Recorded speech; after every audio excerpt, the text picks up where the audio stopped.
bahwa yang namanya penempatan pedagang tidak diperkenankan dipungut biaya kawan-kawan, tetapi sudah menjadi rahasia umum bahwa di pasar Antapani itu yang namanya los diperjualbelikan 3.500.000 per los 2x2 meter kawan-kawan sekalian.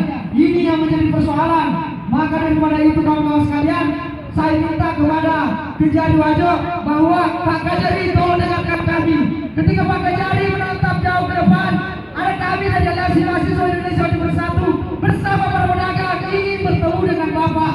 Dan ketika Pak Kejari memandang jauh ke atas, maka ada sinyal bahwa Pak Kejari harus turun ke pasar Antapani untuk melihat program birokrasi yang ada di sana. Maka daripada itu kawan-kawan sekalian, jika memang Pak Kejari Wajo betul-betul ingin menegakkan yang masih profesi hukum di Kabupaten Wajo, maka saya minta dengan hormat tolong temui kami di sini. Jangan biarkan kami marah, karena jujur saja kami tidak percaya lagi terhadap birokrasi atau yang namanya penegak hukum di Kabupaten Wajo ketika Pak Kejari Wajo tidak menemui kami. Yang benar. Maka daripada itu sekali lagi kami minta dengan hormat kepada Bapak Kejari Wajo untuk menemui kami.